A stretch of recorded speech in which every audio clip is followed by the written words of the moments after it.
नमस्कार मित्रों, मैं शहीद स्मृति चेतना समिति की ओर से आप सभी को भगवान बुद्ध के अवतरण दिवस की, बुद्ध पूर्णिमा की बहुत बहुत शुभकामनाएं देता हूं। और भगवान बुद्ध के अवतरण का और उनके अवतार का कारण आप लोगों को समझना चाहिए। जब जब व्यवस्थाएं अस्त व्यस्त होती है तो कोई न कोई महापुरुष उसको ठीक करने के लिए अवतरित होता है।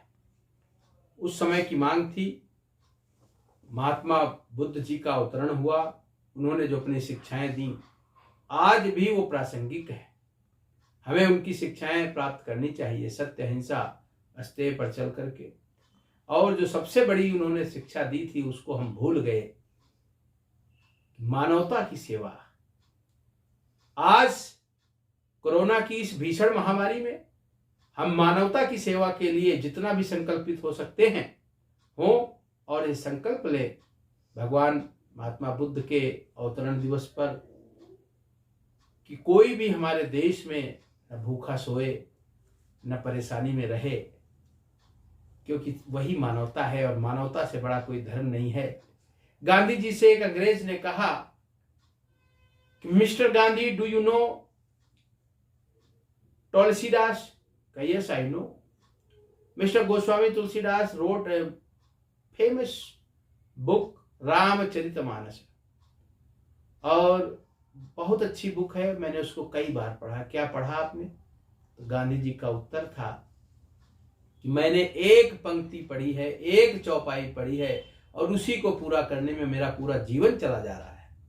जब तक वो पूरी नहीं होगी आगे की पढ़ने का मुझे अर्थ नहीं है। इसका मतलब है कि हमें महापुरुषों की शिक्षा से सीख न लेकर उसको अपने व्यवहार में, अपने जीवन में उतारना चाहिए।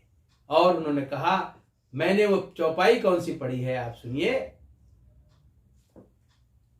कि परहित सरिस धर्म नहीं भाई, पर पीड़ा सम नहीं अधमाही। तो मैंने आधी लाइन पढ़ी है, परहित सरिस धर्म नहीं भाई, दूसरे के हित से बड़ा कोई धर्म नहीं है। तो महात्मा बुद्ध का जीवन चरित्र भी इसी तरह का रहा है। दूसरों के हित लिए अपना वैभव, सुख, सब कुछ छोड़कर चले गए। आज लोग कुछ छोड़ना नहीं चाहते, आज कोई त्याग नहीं करना चाहता है, बटोरना चाहता है, समेटना चाहता है अपने 4, 8, 10 पुस्तों के लिए। त्याग की परिभाषा हमारी सनातन संस्कृति का ही हिस्सा है। तभी हम उनको अवतार मानते हैं, क्योंकि इस सनातन संस्कृति में जिसने समाज और देश हित के लिए बड़ा कार्य किया वो सब अवतारी पुरुष हैं। अंशा अवतार होते हैं, पूर्णा अवतार होते हैं, आवेशा अवतार होते हैं, रुद्रा अवतार होते हैं। तो अलग अलग अवतारों को, जितनी आपके अंदर देव शक्ति है उसी हिसाब से आपके अवतार का मूल्यांकन होता है। तो भगवान बुद्ध अंशा अवतार हैं, उन्होंने अपना जीवन लगा दिया। जिसने अपना सब कुछ समाज के लगा देता है निश्चित अवतारी पुरुष होता है।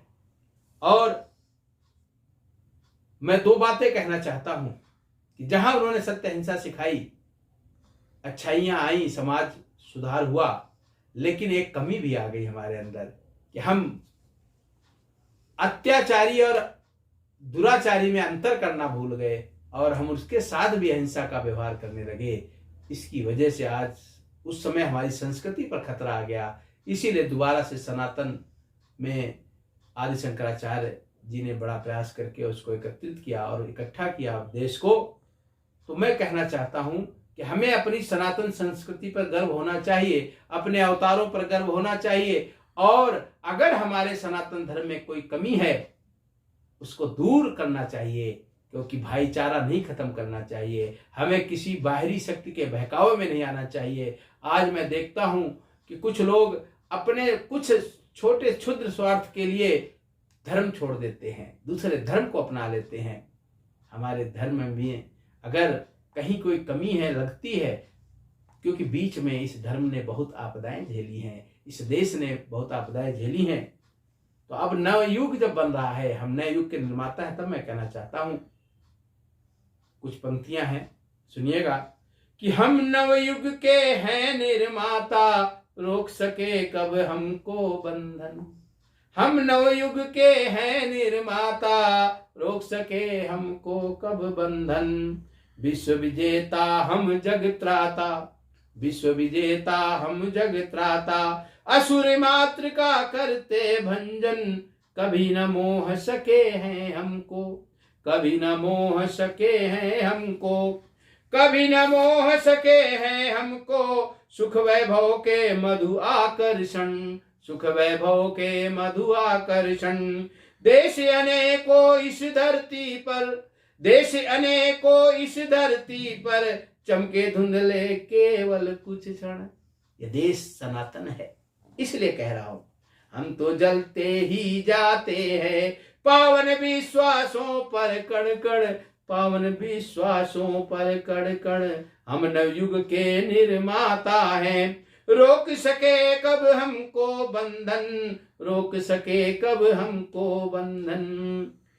देश अनेकों इस धरती पर, चमके धुंधले केवल कुछ क्षण। ज्योति पुंज यह देश अमर है, खंड खंड कर दे जग का तम। हम तो पूरे विश्व को प्रकाश देने वाले हैं। तो हम इतने छोटे कैसे, हम इतने निर्बल कैसे हो गए, हम इतने हीन विचारों वाले कैसे हो गए। आज इस कोरोना काल में हमें अपने मन को बड़ा करना है, अपने लोगों के साथ जुड़ना है। गौरव के वैभव से मंडित, अखिल विश्व में हो या पूजित। हम नवयुग के हैं निर्माता, रोक सके कब हमको बंधन, रोक सके कब हम। तो नवयुग के निर्माता रहे, हम सदा से नवयुग के निर्माता रहे हैं। हमारे यहाँ तो युगों का निर्माण हुआ है। शतयुग, त्रेता, द्वापर और कलयुग चल रहा है। कलयुग में भी हम एक नए कलयुग के बाद नए सतयुग के निर्माण के लिए करें। और हम आपको परम श्रद्धेय वैद्य गुरुदत्त शर्मा जी की कुछ पंक्तियां सुनाना चाहता हूं आज के इस पावन अवसर पर।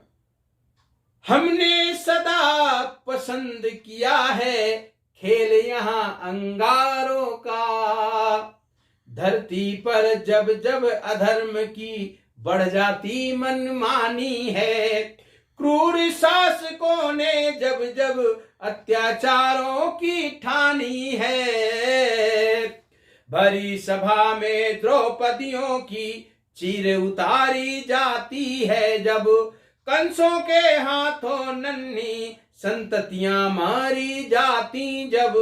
सूरज के गांवों पर जब होता तम का अधिकार यहाँ, पुण्यों की घाटी पर जब छा जाता पापाचार यहाँ। धर्म स्थापना का तब तब हम बीड़ा यहाँ उठाते हैं, चक्र सुदर्शन धारी बनकर हम धरती पर आते हैं।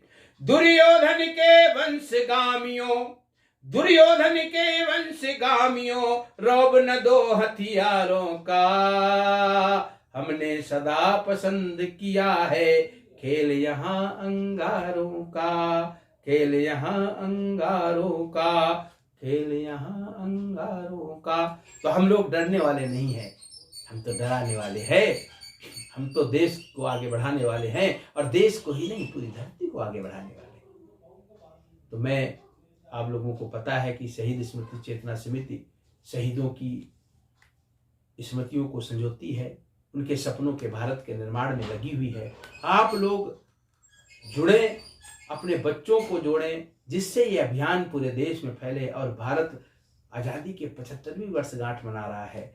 सभी स्वतंत्रता सेनानियों और शहीदों के चित्र और उनकी जानकारी आपके पास कहीं है तो हमें देने की जरूर कोशिश करें, जिससे हम उन्हें उचित स्थान दिला सकें, उनके संग्रहालय, उनकी स्मृतियों की जगह बना सकें। और हम लोग बना रहे हैं, हर वर्ष 1-2 संग्रहालय बनते हैं। आप लोगों का सहयोग रहा तो पूरे देश में स्मृतियों के बड़े बड़े स्तंभ और बड़े बड़े आपके संग्रहालयों का निर्माण होगा, जो काम सरकारों को करना चाहिए पिछले 70 सालों से उन्होंने नहीं किया है। हमारी समिति कर रही है, आप लोगों के सहयोग से कर रही है, क्योंकि हम न तो अत्याचार सहते हैं, न सहने देने की किसी को प्रेरणा देते हैं।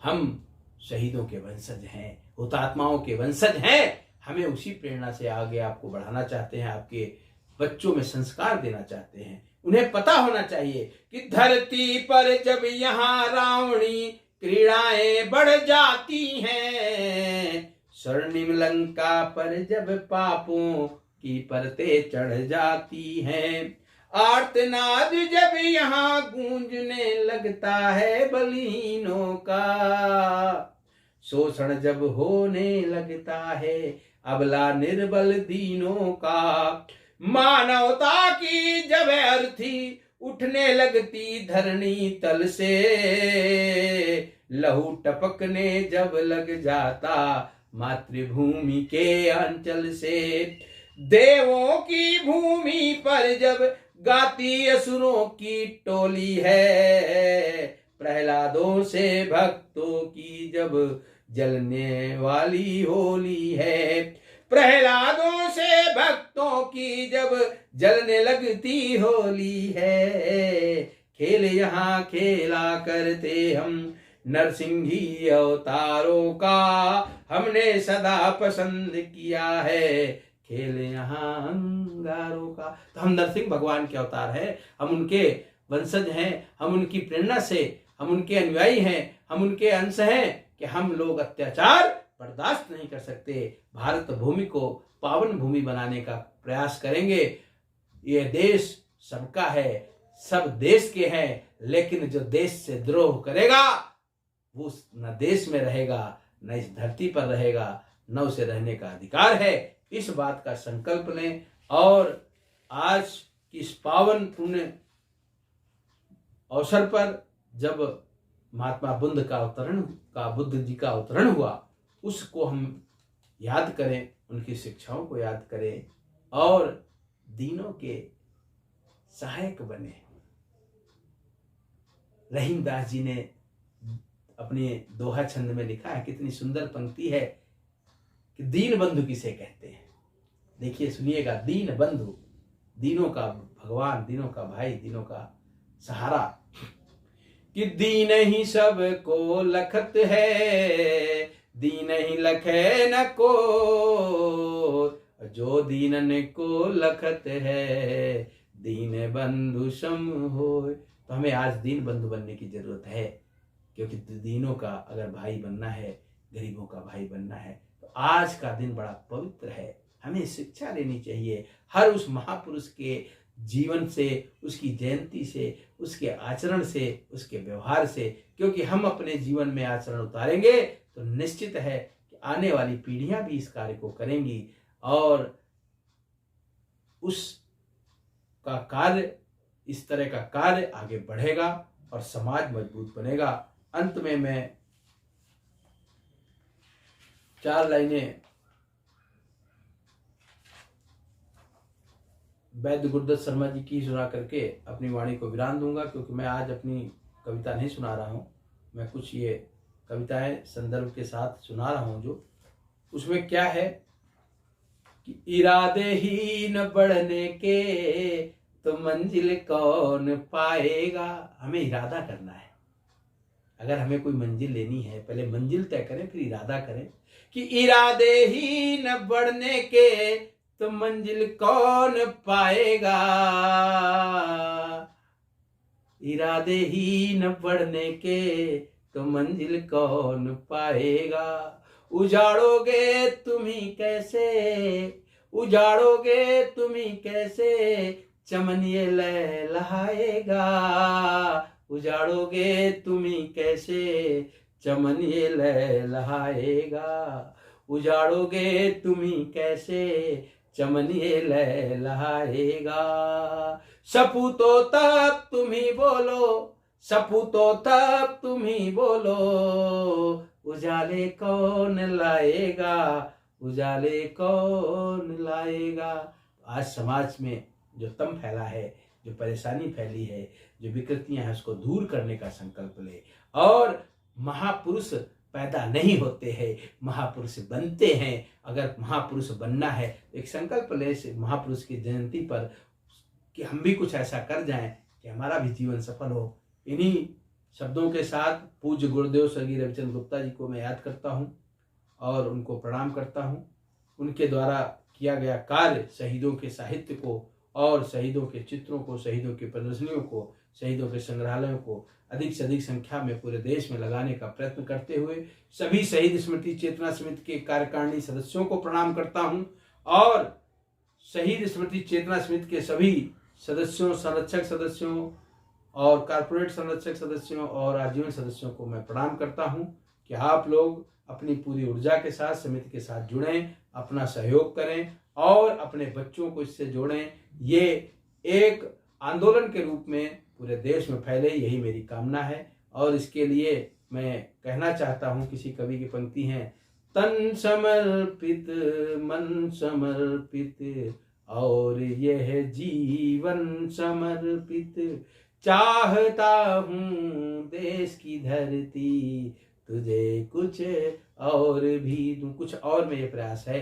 कि मेरे पास जो कुछ है वो तो दूं ही, लेकिन कुछ और भी देने का प्रयास अगर सभी लोग करने लगें तो निश्चित है भारत की ये भूमि स्वर्ग बन जाएगी और ये धरा पूरे विश्व में फिर से गुरु बन जाएगी, क्योंकि ये धरा देवों की धरा है, ईश्वर की धरा है। इस धरा को साधारण मत समझिए, ये कोई भूभाग नहीं है, ये कोई सीमाओं से घिरा हुआ क्षेत्रफल नहीं है, ये बहुत ही भाव से भरा हुआ पुण्य भूमि, आर्य भूमि हमारी भारतवर्ष है, हमारा प्यारा भारतवर्ष है। हम इसको नमन करते हैं।